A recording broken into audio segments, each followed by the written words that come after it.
Europe 1, 7h56, Thomas Soto. C'est le sujet qui fâche, un des sujets qui fâchent entre les deux finalistes de la primaire, Benoît Hamon, qui est pour Emmanuel Valls, qu'il fustige le désormais fameux revenu universel. Bonjour Dany Cohn-Bendit. Bonjour Thomas. Alors sur ce point précis, vous votez Valls ou vous votez Hamon? Je vote Hamon sur l'idée du revenu. Qu'est-ce que c'est qu'ESACO, le revenu universel? Eh bien, c'est l'analyse qu'aujourd'hui le marché du travail, que le monde du travail change tellement rapidement qu'il faut une protection sociale, donc un revenu social universel pour protéger les salariés ou ceux qui n'ont pas de travail. Il faut accepter la flexibilité du marché du travail, vu l'évolution technologique du monde du travail et du monde de la production, eh bien, il faut d'un autre côté un bouclier correspondant à la flexibilité du travail, avec en plus, pour les jeunes qui ne travaillent pas, un service social civique, c'est-à-dire que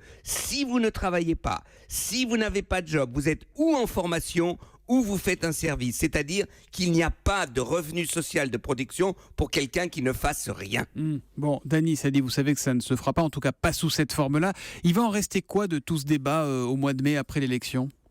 Eh bien, je crois, et c'est là que Benoît Hamon a mis le doigt sur un véritable problème, on ne peut pas continuer sans avoir une autre idée, faire évoluer l'idée de protection sociale, de solidarité sociale avec les plus démunis, avec ceux qui n'ont pas de travail. Il faut arrêter. L'assurance chômage ne vaut que pour ceux qui ont du travail ou qui avaient du travail. Donc je crois qu'après, que ce soit Fillon, Marine Le Pen, Macron, Valls ou Hamon, je ne sais qui, non, ça sera Hamon qui sera candidat, qui seront candidats, ils devront répondre à cette idée. Comment stabiliser la protection sociale, parce que c'est une demande forte des citoyens qui correspond à la flexibilisation, je le répète, du monde du marché du travail. Dany, d'un mot vraiment rapidement après le débat d'hier soir, Valls qui soutiendra Hamon ou Hamon qui soutiendra Valls, vous y croyez vraiment, vous ? Non, c'est le bal des faux culs. Faut arrêter, à droite comme à gauche. Est-ce que Sarkozy va faire la campagne de Fillon? Est-ce que Juppé va faire la campagne de Fillon?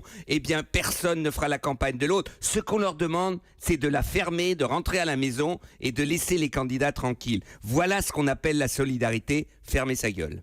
Merci Dany Cohn-Bendit. Si vous voulez bien rouvrir la vôtre dès demain matin à 8h moins 10, ce sera avec plaisir pour l'humeur de Dany. À demain Dany. À demain Thomas, ciao ciao.